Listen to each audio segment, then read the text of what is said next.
한 주간 잘 보내셨습니까? 지난주에는 성경 파노라마 전체를 우리가 한번 보셨죠? 네. 1시간 동안 그냥 나누었습니다. 구약 신약 부분은 좀 부족한 게 많지만 나중에 가면서 다시 또 구분해서 나눠서 드리도록 그렇게 하겠습니다. 지금 저희가 족장시대, 창조시대를 거쳐서 족장시대를 하고 있는데요. 이것을 왜 반복적으로 계속적으로 흐름에 따른 성경 구분을 하고 있냐 하면 또 듣고 또 듣고 또 듣다 보면 귀에 박히고 마음에 새기라고 계속 반복적으로 하고 있는 것입니다.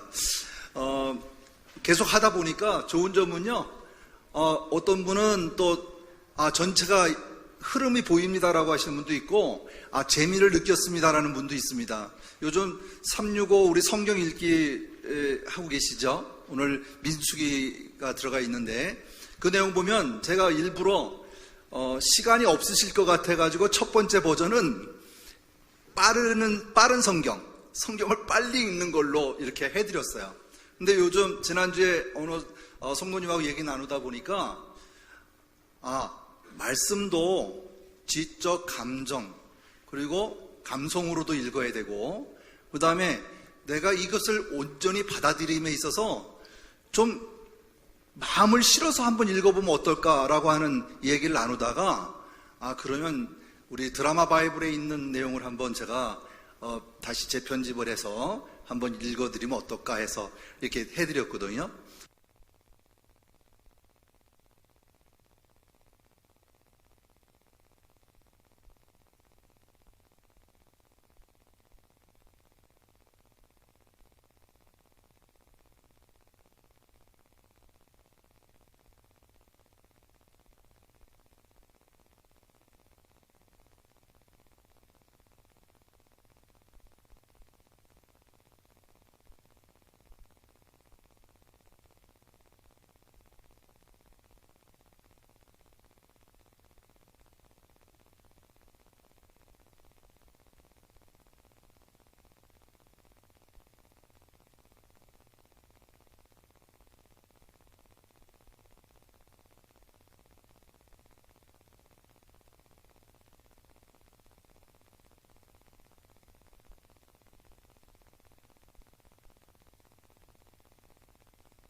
같이 먼저 성경 1분 읽기 전에 1분 기도 우리 늘 하는 거지만 다시 한 번만 눈을 뜨고 또박또박 읽어가면서 오늘은 천천히 한번 기도를 해보도록 하겠습니다. 시작. 사랑하는 주님, 제가 읽을 이 성경이 하나님의 말씀임을 믿습니다. 성경의 내용이 이해가 되든지 안 되든지 나의 자발적인 머리로 이해하지 않고 그 내용 그대로 인정하고 받아들입니다. 성령님께서 조명해 주셔서 정확하게 깨닫고 말씀이 삶이 되는 하루를 살도록 도와주옵소서. 예수 그리스도의 이름으로 기도드립니다. 아멘. 성령님께서 조명하셔서 말씀이 삶이 되는 하루가 되게 해달라고 하는 이 말씀 다시 한번 되새기면서요, 말씀이 정말 나의 삶이 되도록 우리가 간절히 바라고 기도하면서 말씀을 읽어야 될 줄 압니다. 성경을 읽는다는 것은요, 첫째 습관입니다. 그래서 이해가 되든지 안 되든지 성령님을 의지하고 내가 말씀 읽는 거에 습관이 되어 있어야 돼요. 제가 예전에 설교할 때 말씀드렸다시피 이제는 우리를 깨워야 된다. 이제는 하나님의 시간으로 돌아가야 된다. 나를 준비해야 된다는 얘기를 드린 적이 있습니다. 왜냐하면 24시간을 우리가 나의 것으로 취하고 있는 지금 이 시대에 전부 하나님의 것임을 알면서도 나의 것으로 인정하고 살잖아요. 그 중에 5분입니다. 5분. 아침에 일어나서 5분. 혹시 못 읽었다 하면 주무실 때라도 5분을 내어서 말씀을 읽으시면 그 말씀이 나의 삶의 기쁨이 되는 거죠. 그래서 우리가 말씀을 가까이 한다고 하는 것은 율법적인 거예요. 항상 말씀을 내 곁에 둬야 되는 거죠. 요즘은 다들 곁에 두고 있어요. 핸드폰에 말씀도 들어가 있고, 특히 차를 가지고 계신 분들은 차 트렁크에 하나씩은 다 있어요. 그죠? 보지 않는 성경책이라도 다 얹어 있습니다. 색이 바랄 정도로 그냥 있어도 성경책은 있어요. 이제는 성경책을 어떻게 버리기도 힘들어요. 그죠? 너무 많아서 저는 강력히 권합니다. 이번에 성경 읽으실 때 아예 펜을 하나 사세요. 형광펜을. 펜을 사서 처음부터 읽을 때에 줄을 그으세요. 그냥. 이해되세요? 어느 거는 긋고 어느 건 안 긋지 말고 내가 읽었나 안 읽었나 한번 쭉쭉 거나가 보세요. 그러다면 그 말씀 속에서 나의 것이 나에게 주시는 말씀을 찾아요. 그 말씀대로 내가 이만큼을 읽어나가고 있구나, 내가 이만큼을 하나님의 뜻을 알아가고 있구나라는 것을 접하게 되는 거거든요. 그래서 첫 번째 습관입니다. 습관을 들이면 나머지 시간은요 다 재미를 느끼게 돼요. 지난번에 신사와 아가씨인가? 맞나요? 드라마가 있나요? 신사와 아가씨인가? 그거 끝났어요. 그죠? 예. 잘하시죠? 성경을 한번 빠지면요 드라마 59작이 아니라 90작도 아니고 우리가 읽을 그 재미가 너무 많이 느껴져요. 밤새워 읽어도요 그 재미를 정말 어찌할 수가 없을 정도로 계속 읽게 돼요. 바로 그게 구약에 나오는 이야기들이에요. 드라마 같은 이야기들. 오늘 우리가 나누고자 하는 창세기 부분도 전부 다 드라마 같은 얘기예요. 한 편씩 한 편씩 나누는 영화 같은 이야기들이거든요. 그것들을 우리가 상세하게 보지는 못하지만 전체적인 흐름을 통해서 하나님의 우리를 어떻게 사랑하시는지, 그리고 하나님의 계획이 무엇인지 그것을 우리가 알아가는데 큰 목적이 있습니다. 오늘까지 벌써 한 달이 넘도록 말씀에 접하고 있는 우리 성도님들에게 하나님께서 함께 하셔서 삶 속에서 정말 하나님의 말씀이 그대로 구별된 삶으로, 드러나는 삶으로 지어지기를 주님의 이름으로 축복합니다. 자, 그러면 한번 보겠습니다. 말씀 속에서 시대로 본 구약, 우리가 지난번에 다 이야기했기 때문에 위에 것만 해보겠습니다. 시작. 창조시대, 시작. 창조시대, 족장시대, 출애굽, 광야시대, 그 다음 가나안 정복시대, 사사시대, 통일왕국시대, 분열왕국시대, 포로시대, 포로 귀환시대. 자, 여기까지 이제 글씨가 작아서 안 보인다고 말씀하신 분도 있는데 다음에 우리 목사님께서 큰 걸로 이렇게 잘 보이도록 다시 한번 정리해서 드리고자 합니다.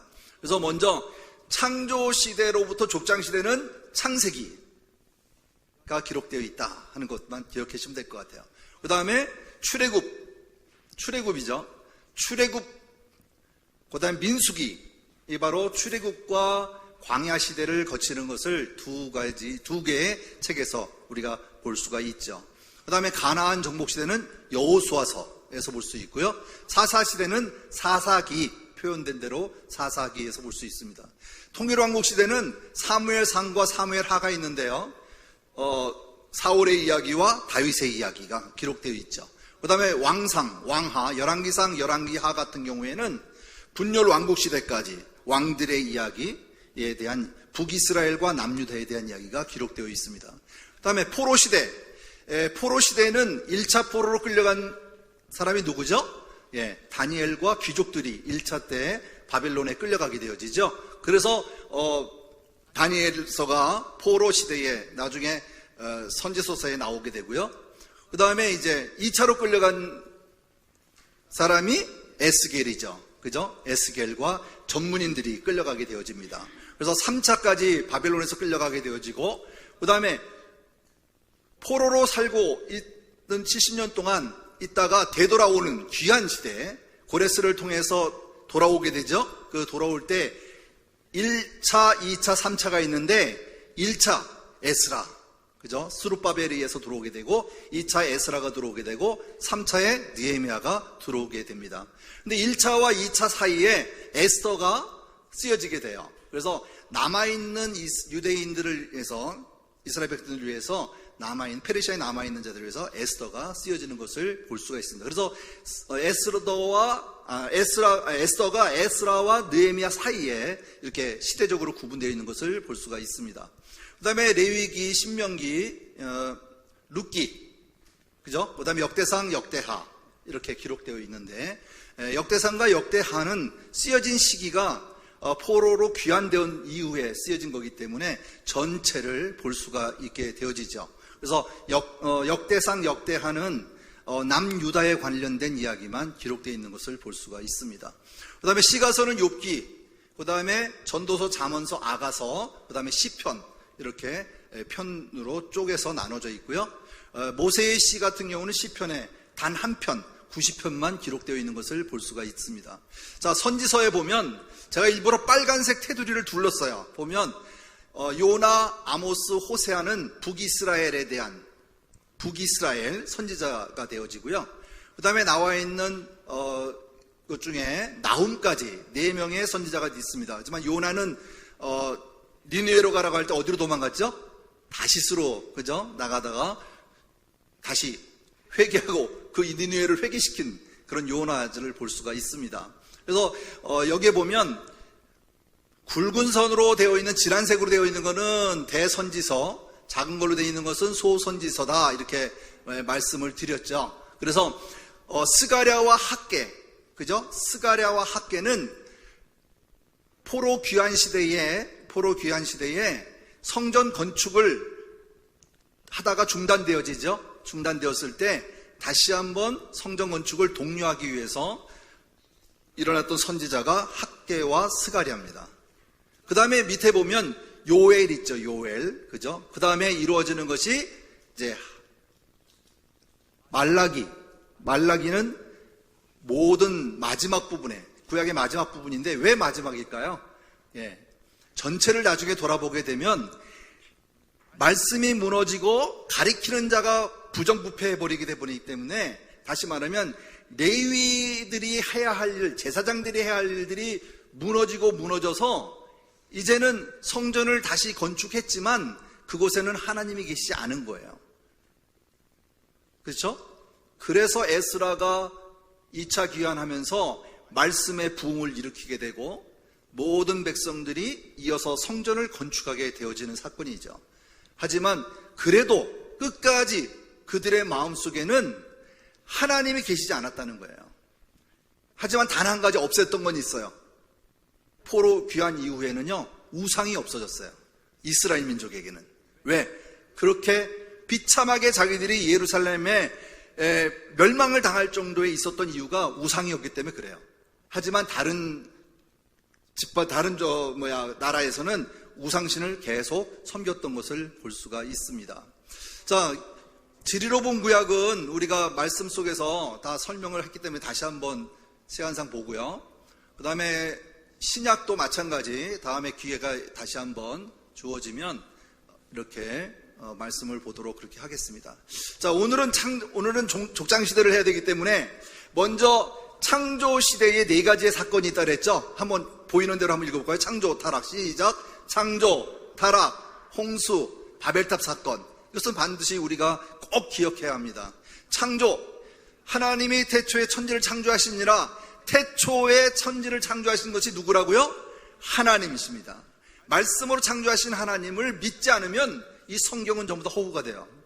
바로 이 말씀이 믿어지면 우리가 어떻게 하나님의 자녀가 되어지고 우리의 죄 지은 자들이 어떻게 회복되어져 갔는가를 우리가 알 수가 있는 것이죠.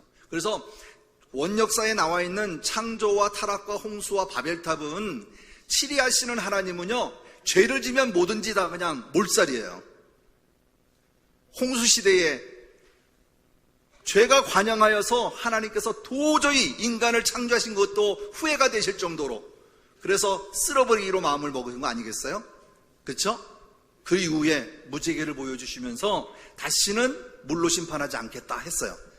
하지만 사람들은 하나님의 그 심판을 알고 있었기 때문에 이제는 물로 심판해도 까딱 없을 거야, 우리가 높은 탑을 세워서 꼭대기에 올라가자, 이런 교만한 마음이 있지 않았을까요?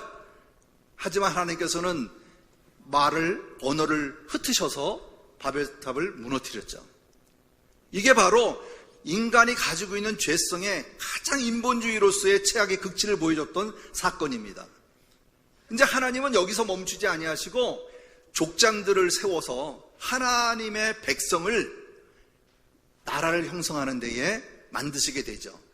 그래서 아브라함의 첫 번째 이야기가 맺어진 언약이 있어요. 우리가 지난번에 했듯이 생육하고 번성하라, 그죠? 그리고 땅을 정복하라. 이것은 하나님이 우리에게 주신 약속이었어요.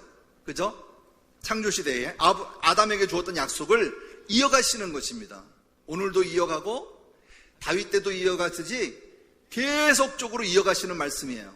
그러면 어느 때까지 이어가는가? 우리의 주님이 오시는 그날까지. 사마리아 산 땅끝까지 이르러 복음이 증거돼서 온 땅에 하나님의 말씀이 전파될 때까지 이 뜻은 계속 이어져 가는 것입니다. 자, 그렇다면 여기 족장시대에 나와 있는 도표를 보면 먼저 볼까요? 자, 맨 위에 보면 아브라함이 가나안에 들어감이 2000, 그죠? 연도에 나오죠? 그 다음에 나오는 게 이스마엘이 태어나고, 그 다음에 이삭이 바쳐지고, 그 다음에 모리아산에 바쳐지는 모습이 나오죠? 그 다음 볼게요. 사라가 죽고 이삭이 리브가의 아내를 맞게 되어지고 에서와 야곱이 태어나게 되고 아브라함이 죽음을 당하고 죽음죄 되고, 그 다음에 욥의 생애가 여기 족장시대에 포함이 되기도 하거든요. 그래서 시가서 할 때 다시 설명을 드리기로 하겠습니다. 그 다음에 나오는 게 뭐죠? 야곱이 베델로 가서 있는 것이고, 그 다음에 요셉이 애굽으로 팔려가기 시작한 것이 창세기 37장부터 나오기 시작해서 요셉으로 마무리하는 것이 50장까지 이렇게 이어집니다. 그래서 1장부터 50장이 있는데 12장부터 50장까지가 오늘의 이야기, 족장시대의 이야기입니다. 족장시대 이야기. 자, 그렇다면 지난번에 아브라함에 대한 얘기를 했기 때문에 오늘은 이삭의 얘기로부터 시작하겠습니다. 근데 이삭은요, 성경에서 많은 얘기를 하고 있지 않아요. 족장시대에서 아브라함의 이야기보다도, 이삭의 이야기보다도 누구의 얘기가 많을까요? 야곱의 이야기가 많아요. 성경에 창세기 50장 중에 야곱의 이야기를 25장 정도를 하고 있다는 얘기는 이를 통해서 뭔가를 하고 싶으신 이야기가 굉장히 많은 거예요. 그래서 아브라함과 이삭은 이어가요. 그렇죠? 아브라함이 100세 때에 이삭을 낳게 되고, 그죠? 이삭이 40세가 되었을 때에 아내를 얻게 되어지고, 이런 과정들이 그대로 한두 장에 이어서 다 이어져 버려요. 그러니까 우리가 이어간다는 것이 얼만큼 말씀 속에서 이어가는지를 우리가 볼 필요가 있죠. 그래서 이삭의 생애 중에 24장입니다. 창세기 24장. 찬성가 우리 성경책 가지고 계신가요?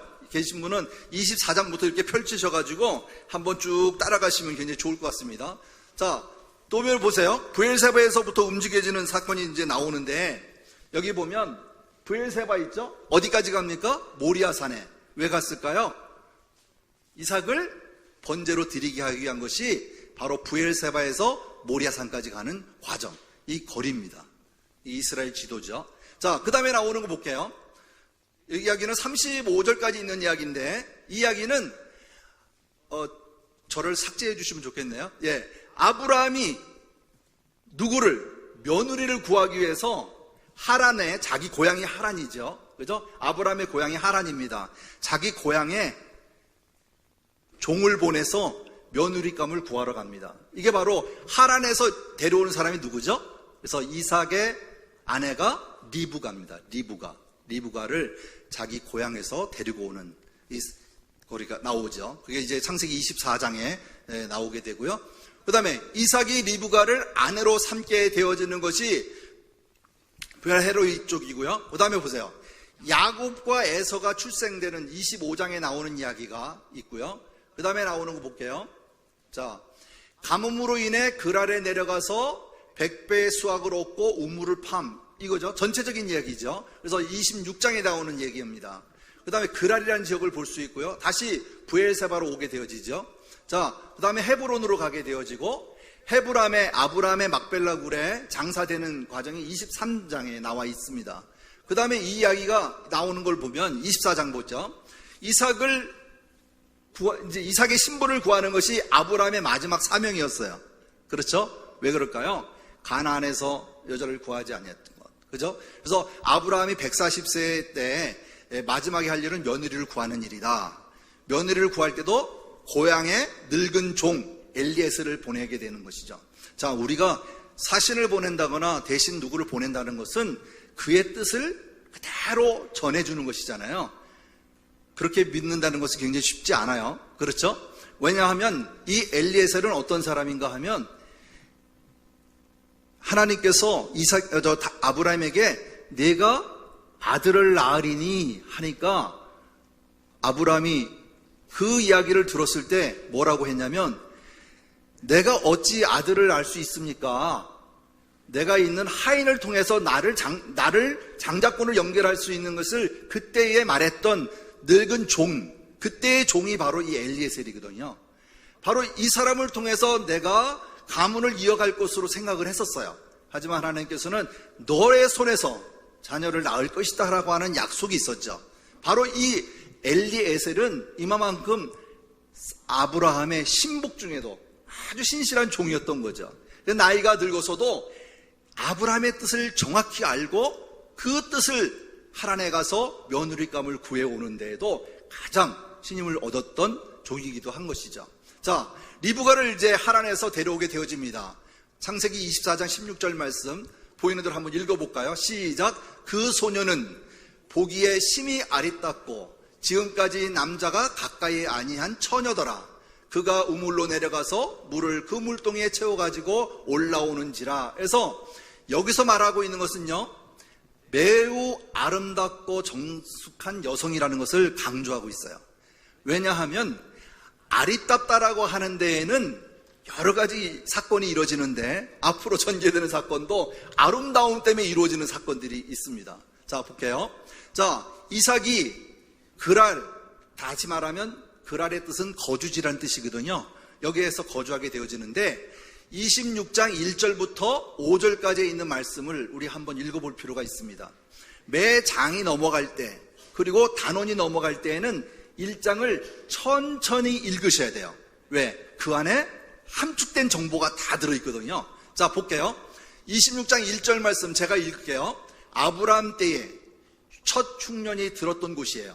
그 땅에 또 흉년이 들매 이삭이 그랄로 가서 블레셋 왕 아비멜렉에 이르렀더니. 자, 2절 우리 한번 읽어봐 주실래요?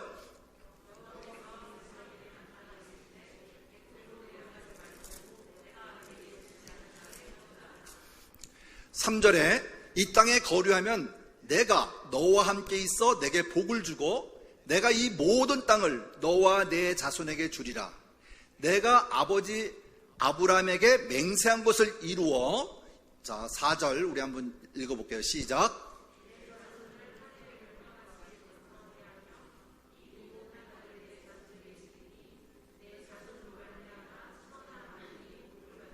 네, 5절 말씀에는 아브라함이 내 말을 순종하고 내 명령과 내 계명과 내 율법과 내 법도를 지켰음이라 라고 말하고 있죠.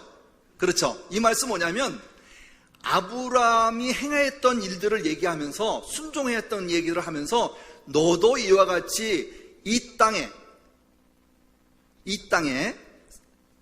거주하라고 하는 것을 강조하고 있는 내용이죠.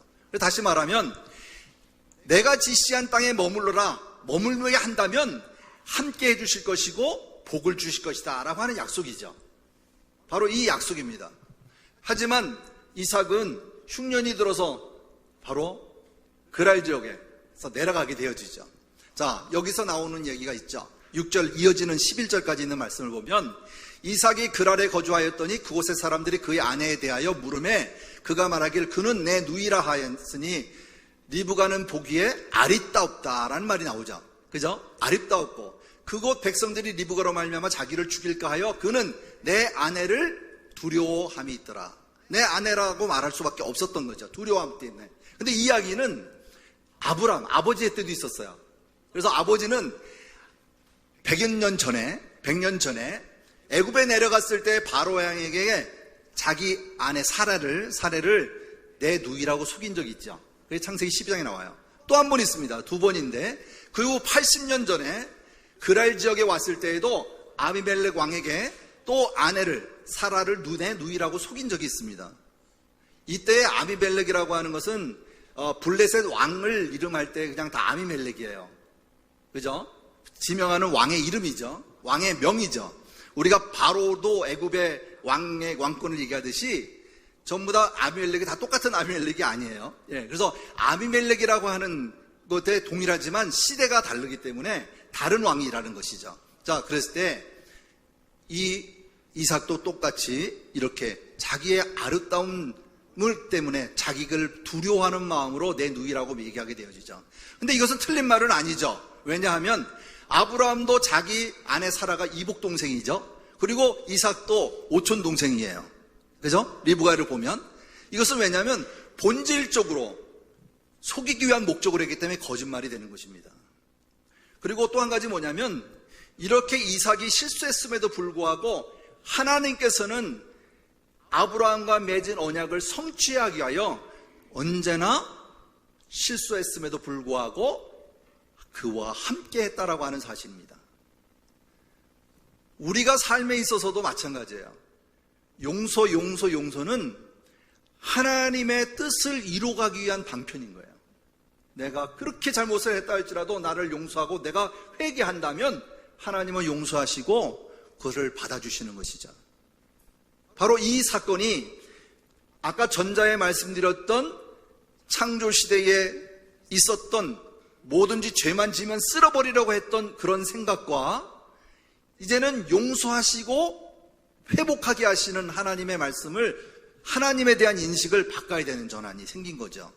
그렇죠? 그래서 이 언약을 통해서도 이삭은 말씀 속에서의 그의 삶이 항상 하나님께 향한 마음을 갖게 된 것을 볼 수가 있습니다.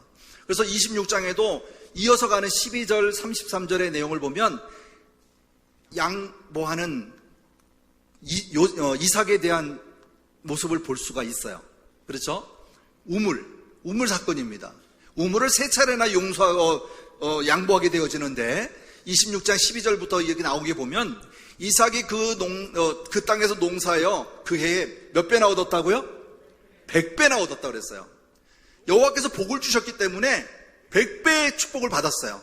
그리고 그 사람이 창대하여 왕성하여 마침내 거부가 되어 양과 소가 때를 이루고 종이 심이 많음으로 거부가 되었다는 얘기하는 거죠. 그 다음에 블레셋 사람이 그를 시기하여 그 아버지 아브람 때에 그 아버지의 종들이 판 모든 우물들을 막고 흙으로 메웠더라. 그렇죠? 이것은 뭐냐면 이스라엘에는 물이라고 하는 것은요 생명과 같은 것이죠. 그렇죠? 자, 여기서 먼저 첫 번째 우물을 메는데 애색이라고 하는 게 있어요. 다툼이라는 뜻이기도 하고요. 이것을 메꿀 때 또 달라고 하니까 양보하게 되어집니다. 그리고 또 다른 곳에 가서 또 팠어요. 그게 신나예요.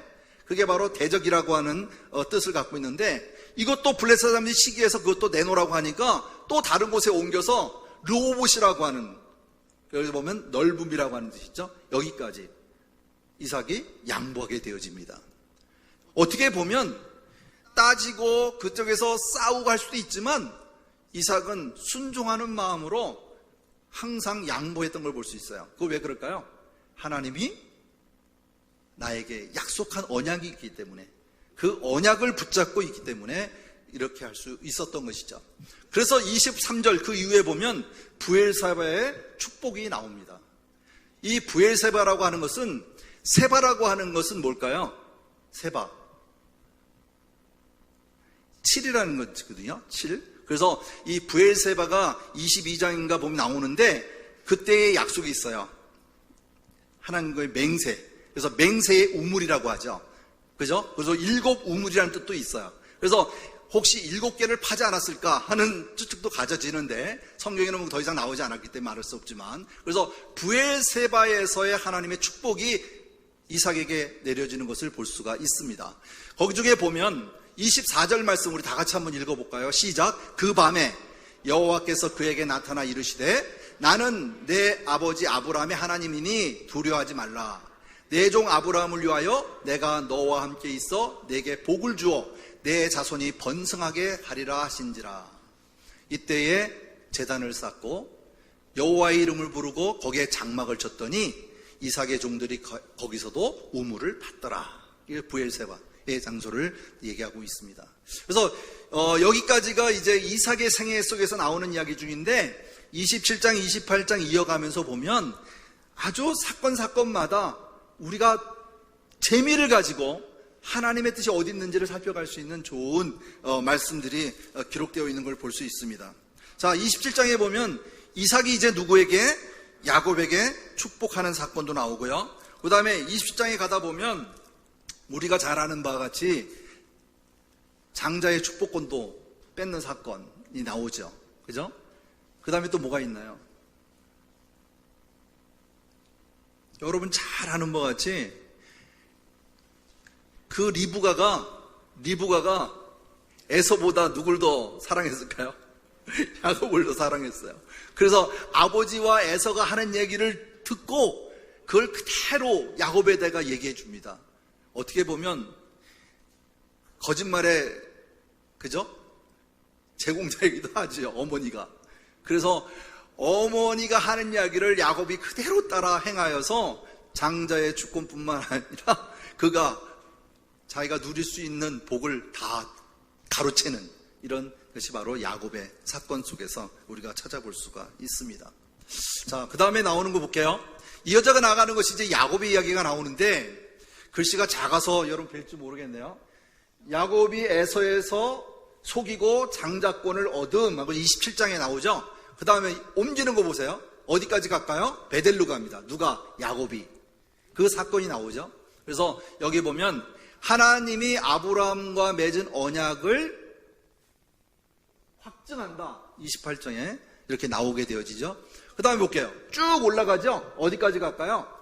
하란까지 올라갑니다. 예, 도망가는 거죠. 그죠? 그래서 다시 회복해서 돌아오는 과정을 설명하고 있고요.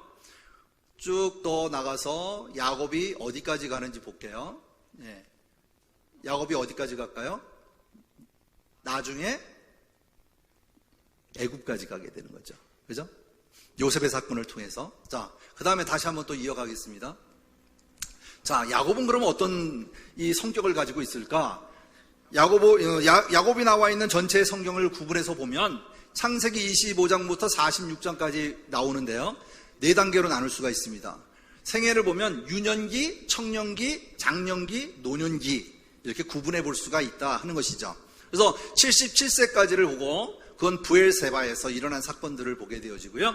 그 다음에 청년기를 97세, 놀랄 일이지만 97세까지의 청년기를 본다면 여기 바단 아람이라고 되어 있는 건 하란입니다. 하란. 그래서 도망자의 삶을 살게 되고 그 다음에 또 하나가 뭐가 있죠? 이 사람은 도망가서 뭘 하죠? 목동이죠. 그죠? 양을 이렇게 되죠. 그 다음에 나그네의 삶을 살게 되어집니다. 바로 여기서 이루어지는 삶을 통해서 얻어지는 게 있죠. 자기의 아내를 얻게 되어지죠. 그게 누구죠? 레아와 라헬. 그죠? 그 자매를 자기 아내로 취하게 되어지죠. 자, 여기서는 자기가 얻어지는 것들이 있죠. 밑에 보면 거부가 되었다라는 걸 28장 이후에 보면 자기 라반의 것을, 삼촌의 것을 전부 다 자기의 이득을 취하는 사건이 나오죠. 그죠? 얼룩진 것은 전부 다 내 것으로 하고, 그 다음에, 그대로 그 색깔을 가지고 있는 것은 라반의 것으로 갖게 되어지죠. 하지만 지혜도 뚜렷한 것인지 좋아서 그런 건지 모두 다 자기 것으로 만해서 큰 거부가 돼서 다시 고향으로 내려오는 사건이 나오죠. 자, 그 다음에, 장년기에서 보면 129세까지인데 헤브론이라고 나오죠. 그래서 고향에서의 의인으로 뭐 이렇게 표현되는데 여기 내려오면서 그가 약복강 사건 잘 아시죠? 환도뼈 그죠? 사건 우리가 이제 말씀 찾아보면 지금은 개역개정에는 뭐라고 나오죠? 환도뼈가 다른 말로 나오는 것 같더라고요. 제가 찾아보니까 허벅지 관절 다시 말하면 엉덩이뼈라고 나오네요. 엉덩이뼈 그죠? 엉덩이뼈 이렇게 나오는데 우리는 뭐 큰 예전에 하도 그냥 환도뼈 이래가지고 그렇게만 알고 있는데 엉치와 관절이 붙어 있는 것이 맞나요, 사모님? 예, 그게 환도뼈, 우리 엉덩이뼈라고 얘기하는데 그거를 부러뜨리는 거죠. 그래서 아직 이스라엘 사람들은요 이 야곱의 이 때를 기억해서 거기에 부분을 안 먹는다고 그래요. 그 일이 있어서 그것도 기억하는 전례가 있는 것 같습니다. 그 다음에 세겜 사건, 그 다음에 나오는 사건이 이제 베델 사건이죠. 베델 사건. 그 다음에 에서의 사건. 에서의 사건은 회복하는 사건입니다. 형제를 자기가 용서해 달라고 하면서 용서를 받는 사건이죠. 하지만 결국은 어떻게 할까요? 그가 에서가 모든 것을 용서하고 야곱을 호위해 주겠다고, 다시 말하면 보디가드에서 내가 너 가는 곳까지 데려다 주게 할 때 그를 못 믿고 그를 물리치게 되죠. 이런 사건이 이루어지고요. 그 다음에 노년기에는 애굽으로 가는 사건인데요. 애굽에 요셉을 살아있는지도 모르지만 자식 곁으로 가는 선지자의 삶을 살게 되어지는 사건. 그래서 이거는 이제 출애굽이 아닌 입애굽기다라고 얘기도 하는데 애굽으로 들어가는 사건이 여기에 나옵니다. 그래서 이제 이 사건들을 전체적으로 보면 요셉의 생애가 하나부터 10가지의 삶은 전부 다 자기의 중심적으로 살았던, 인본주의의 삶을 살았던 것을 우리가 볼 수 있습니다. 그런데 여기 보면 베델에서 일어난 사건을 잠깐 살펴보면요, 28장 15절 말씀에 보면 내가 너와 함께 있어 내가 어디로 가든지 너를 지키며 너를 이끌어 이 땅으로 돌아오게 할지라 내가 내게 허락한 것을 다 이루기까지 너를 떠나지 아니하리라 하신지라. 하나님께서 약속해 주신 베델의 약속이거든요. 언약인데 이것을 28장 20절 이후에 넘어가면 야곱이 어떻게 받아들이는지 보세요. 야곱이 서원하여 이르되 하나님이 나와 함께 계셔서 내가 가는 이 길에서 나를 지키시고 먹을 떡과 입을 옷을 주시어 내가 평안히 아버지 집으로 돌아오게 하신다면 여호와께서 나의 하나님이 되실 것이고 내가 기둥으로 세운 이 돌이 하나님의 집이 될 것이요 하나님께서 내게 주신 모든 것을 10분의 1을 내가 반드시 하나님께 드리겠나이다 라고 해서 11조를 소원하는 사건이 나오죠. 이게 바로 이제 베델의 사건이죠. 바로 이러한 하나님을 향한 그는 나를 그렇게 해주신다면, 아직까지도 자기 자신의 교만이 아직도 있는 사건이지만 그래도 하나님을 통하여 얻어지고자 하는 욕심은 있었던 거죠. 그래서 이 사건을 전체로 보면 유년기부터 청년기, 장년기까지를 육신적 삶, 경쟁적인 삶, 자기중심적 삶이라 이렇게 얘기해서 교만의 극치, 인간의 극치를 얘기하는 사건이 이 생애에 있었음을 볼 수가 있습니다.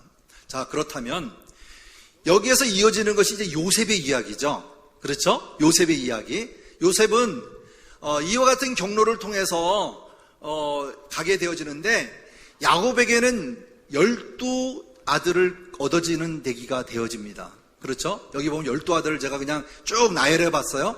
나열해 봤는데 12아들입니다. 요셉이 몇 번째 아들이죠? 위에서부터 밑으로 세고 계시는가요? 따라서 11번째 아들. 예, 12번째 아들이 누구죠? 베냐민입니다. 베냐민. 예, 베냐민이에요. 자, 근데 여기서 중요한 것은 뭐냐면 야곱이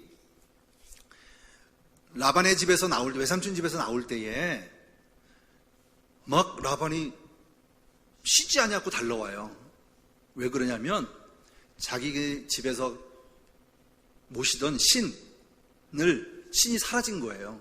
그걸 야곱이 가져갔다고 생각해서 르비딤을 찾기 위해서 그에게 얘기합니다. 그랬을 때 야곱은 자기 리브가가 몰래 안장에 감춘 걸 몰랐어요. 가져나온 걸 모르고 뭐라고 얘기했냐면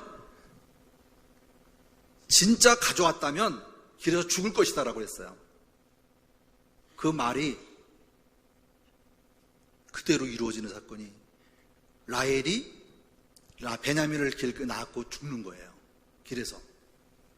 그래서 낳자마자 베냐민이 죽었기 때문에 요셉으로서는 다시 말하면 라헬이 아들을 얻고 싶었지만, 자식을 얻고 싶었지만 아이가 없었어요. 그러다 보니까 저기 보면 그러니까 라헬의 여종 비라도 있고요, 레아의 여종 실바도 있어요. 자기 언니를 통해서 자녀들을 얻게 되어지고 자기 시종을 통해서도 자녀를 얻게 되어져요. 그러니까 시기와 질투를 통해서 이 12아들이 태어나게 되어지는 것입니다. 그래서 이 야곱이 얼마나 라헬을 사랑했냐 하면 얼마나 사랑했냐 하면 라헬을 얻기 위해서 7년 동안 종로를 타듯이 열심히 일을 해서 라헬을 구하고자 했어요. 근데 삼촌이 라헬을 들여보내야지 아니하고 언니를 들여보내서 결혼을 시킨 거죠. 그래서 다시 또 라헬을 얻고자 하니까 7년을 또 종로로 타시듯이 그래서 얻은 사람이 바로 라헬이거든요. 그러니까 그의 손에서 자식을 얻고 싶은 마음은 아마 이루 말할 수 없는 것이죠. 그러다 얻은 아들이 누구라고요? 바로 요셉입니다. 요셉 11번째의 아들을 바로 얻게 되어집니다. 자, 요셉은 우리가 잘 아는 바와 같이 꿈입니다. 꿈으로 이루어지고 꿈으로 마무리하는 바로 요셉입니다. 왜냐하면 첫 번째가 절하는 곡식단, 그죠? 11명, 11개의 곡식단이 자기를 향해서 절을 하고 있는 내용들이 나오고, 그 다음에 곡식단은 10개지요. 그 다음에 절하는 해와 달은 11개의 별이 있고요. 그 다음에 감옥에서 제수들의 꿈을 해석해 주죠. 술관원과 떡반찬관원에 대한 해석을, 꿈을 해석해 주게 되고, 마지막은 바로의 꿈을 해석해 줌으로써 총리 대신이 되는 거 아니겠습니까? 그래서 바로의 꿈은 7년 풍년 뒤에 7년 흉년이 온다라고 하는 것을 통해서 이루어지게 되어집니다. 자, 그러면 요셉이 애굽에 팔려가 된 이유가 무엇일까요? 그것은 바로 야곱의 편애입니다. 정말 바라고 바라던 아들이 태어났으니까 얼마나 사랑스러웠겠어요. 그렇죠? 그래서 그에게는 특별하게 다른 아들들보다 더 많이 사랑하셨어요. 그러다 보니까 형들에 대한 잘못도 이 요셉이 아버지한테 고질른 거예요. 그래서 형들이 그만큼 그를 미워하게 되었어요. 그래서 여기 보면 은 20의 미디안 상인에게 팔아 넘기는 중간 사건이 나오는데요. 이를 통해서 애굽으로 가게 되어지는데, 그 미디안 사람이 바로 친위 대장 보디발 장군에게 이 요셉을 넘겨지게 되어지는 사건이 나옵니다. 자, 그렇게 보면 오늘 이야기하고자 하는 말씀의 요지는 여기에 있습니다. 창세기 이 39장까지 넘어갔는데요, 2절과 3절 말씀에 보면 여호와께서 누구와 함께함으로? 요셉과 함께하심으로 그가 형통한 자가 되어 그의 주인 애굽 사람의 집에 있으니 그 주인이 여호와께서 그와 함께하심을 보고 여호와께서 그의 범사에 형통하게 하심을 보았더라. 여호와께서 요셉과 함께 하시는 사건들을 우리가 지금도 보고 있습니다. 그 다음에 볼게요. 그 다음에 보면 5절 말씀에 보면 요셉이 머무르는 집까지도 하나님께서 복을 주셨다 하는 나오는 거죠. 그가 요셉에게 자기의 집과 그의 모든 소유를 주관하게 한 때부터 여호와께서 요셉을 위하여 그 애굽 사람의 집에 복을 내리심으로 여호와의 복이 그의 집과 밭에 있는 모든 소유에 미친지라. 우리는 이 말씀을요, 믿는 사람이 얼마만큼 변화를 시킬 수 있고 하나님이 함께 하시면 그의 가정까지, 이방인의 가정까지도 복을 받을 수 있다라고 하는 것을 하나님께서 말씀해 주시는 것이죠. 이것이 바로 하나님을 믿는 자의 하나님 복이에요. 우리의 삶이 바로 이와 같이 주님과 동행할 때, 하나님과 함께 할 때에 주시는 그 복이 요셉에게만 있는 것이 아니라 우리에게도 있음을 우리 입으로 간증하는 그런 때가 되기를 바랍니다. 자, 그렇다면 21절에 가면 무슨 말이 있냐면 여호와께서 요셉과 함께 하심으로 라고 해서 간수장에게도 은혜를 받게 하셨다라고 얘기가 나오고요. 또 간수장의 그 은혜의 그의 손에 맡긴 것을 무엇으로 살펴보지 아니하였으니 이는 여호와께서 누구와 함께 하심으로? 요셉과 함께 하심으로 그를 범사에 형통하게 하셨더라. 다시 말하면 요셉과 함께 하시는 하나님이 39장에 보면 이와 같이 계속 함께 하신다는 강조하고 있어요. 여호와께서 함께 하심으로, 여호와께서 나와 함께 하심으로, 여호와께서 나와 함께 하심으로라는 얘기가 항상 나오고 있다는 거죠. 바로 임마누엘 하나님의 은혜가 있고요. 그 다음에 뭐냐면 그 꿈을 해석하게 되어지는데 7년 풍년과 7년 흉년이죠. 이것은 바로 뭐냐면 이집트는 국가 재난 시스템이 필요하다고 생각을 했고 왕실의 재정을 수확량 20% 사서 쌓아두라고 하는 얘기가 나오고요. 추수한 곡식이 이제 중앙에만 모이는 것이 아니라 전국에 흩어져서 있게 하라고 하는 것이 39장에 나옵니다. 이게 바로 요셉이 거기에 대한 대처법을 내놓은 것이죠. 자, 그렇다면 바로는 이거에 어떤 결단을 가졌을까요? 요셉과 함께 하시는 하나님이 계시기 때문에 요셉과 함께 한다면 이런 풍년과 흉년을 이겨낼 수 있겠구나 라고 하는 확신을 갖게 되어지는 것이죠. 자, 만약에 이 꿈이 이루어지지 않았다면 이 꿈은 개꿈이 되는 거고 요셉은 거짓말쟁이가 되는 것이고 왕실은 아마 파탄났을 거예요. 그렇죠? 왜 그럴까요? 흉년이 났을 때 모든 것들을 다 사들였잖아요. 그래서 가지고 있는 재정이 없었죠. 자, 하지만 흉년이 1년 만에 왕실의 재정이 다 채워지는 사건이 있습니다. 이로 인해서 얻어지는 것이 뭐냐면 2년 차에 가나안 땅에도 흉년이 들어서 바로 야곱이, 이 거부인 야곱이 이제 식량이 바닥이 나서 애굽으로 식량을 구하러 내려오는 사건이 바로 2년 차에 되어집니다. 자, 여기 보면 가나안과 애굽의 흉년이 들어 토지를 팔아 곡식을 사게 했다라고 되어 있죠. 다시 말하면 애굽에만 흉년이 있는 것이 아니라 그 전 지역에 전부 다 흉년이 들었다는 데에 우리는 하나님의 뜻이 있음을 알아야 합니다.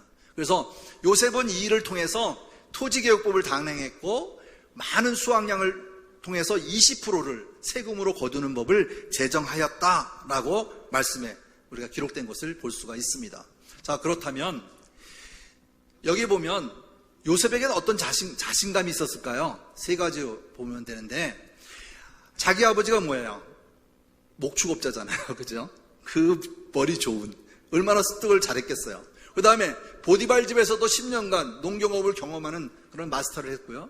그 다음에 감옥에서도 법무행정을 다 배울 수 있도록 보디발 아내로부터 오해를 받고 감옥에 갇혔을 때도 일을 너무 잘해가지고 간수장이가 될 정도로 이렇게 세웠던 것을 볼 수가 있죠. 그래서 자기가 일어날 사건에 대하여 자신감이 있었던 거예요. 근데 더군다나 바로가 제사장의 딸과 결혼시킴으로써 그가 총리가 되어졌고, 그리고 그가 있는 종교나 권력을 다 가질 수 있는 무기를 지니게 되는 것이죠.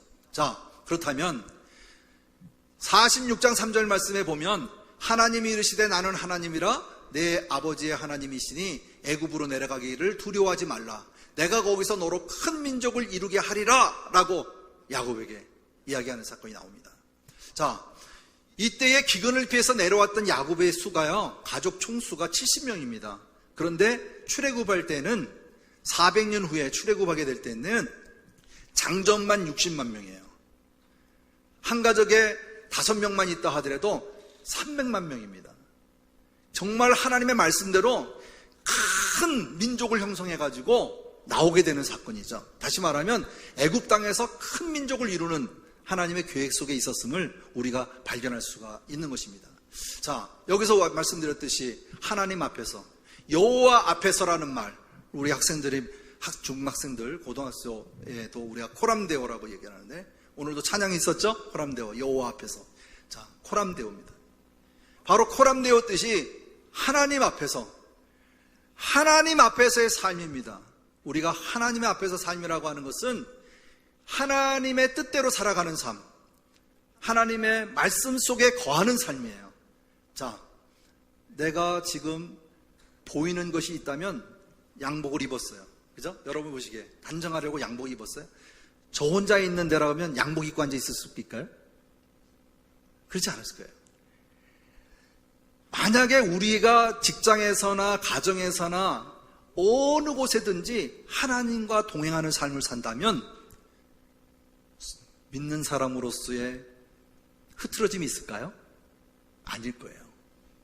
그래서 저는 이 얘기를 항상 이야기하는 때마다 드러나는 삶을 살아야 한다라고 얘기합니다. 무엇을 드러내는 삶? 내가 크리스찬임을 드러나는 삶이다, 이렇게 얘기합니다. 그래서 처음 보는 사람, 믿지 않는 사람을, 내가 처음 보는 사람을 만날 때, 직장 생활할 때나 어느 곳에 가든지 물을 한 잔을 주더라도 그 앞에서 기도하면 상대가 교회 다니세요? 예, 교회 다닙니다. 네. 그렇군요 라고 시작하는 이게 대화의 시작입니다. 그러다 보면 저녁에 끝나고 술 한잔 해야지 라고 했던, 접대하려고 했던 그런 마음도 메뉴가 바뀌어요. 교회 다니시니까 술은 안 되겠고, 그럼 뭐 다른 거라도, 다른 식사라도 해야 되겠네. 이런 생각. 그리고 또 한 가지 뭐냐면, 믿는 사람이니까 그래 좀 더 신뢰할 수 있겠구나라고 하는 이런 마음도 줄 수도 있었더라고요. 제가 살아오면서 보니까. 그래서 항상 어느 곳에 가든지 하나님을 드러내는 삶을 살아야 한다.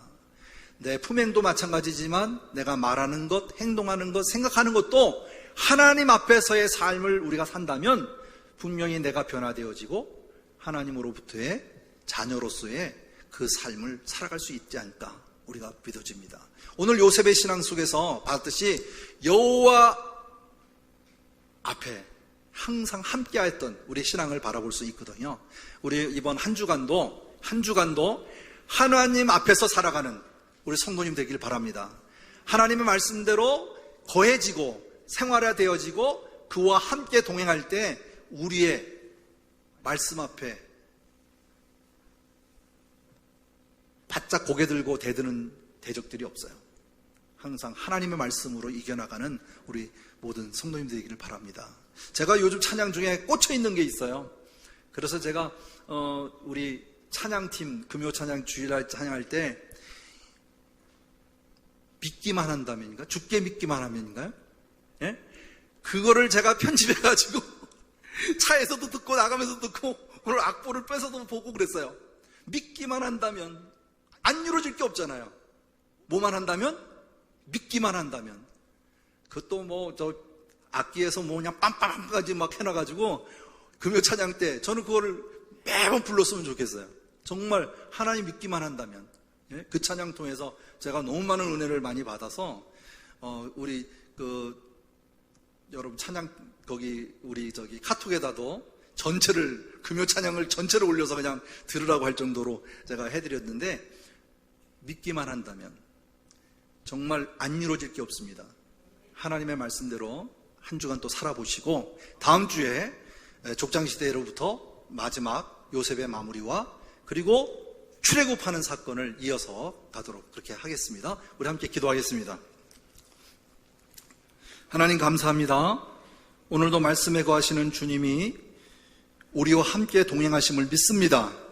하나님 앞에서 분별된 삶을 살게 하여 주시고 또 하나님 앞에서 진정으로 예배자의 삶을 살아가는 우리 온 성도가 되도록 축복하여 주시옵소서. 오늘의 주신 말씀 감사드리오며 예수 그리스도의 이름으로 기도드리옵나이다. 아멘.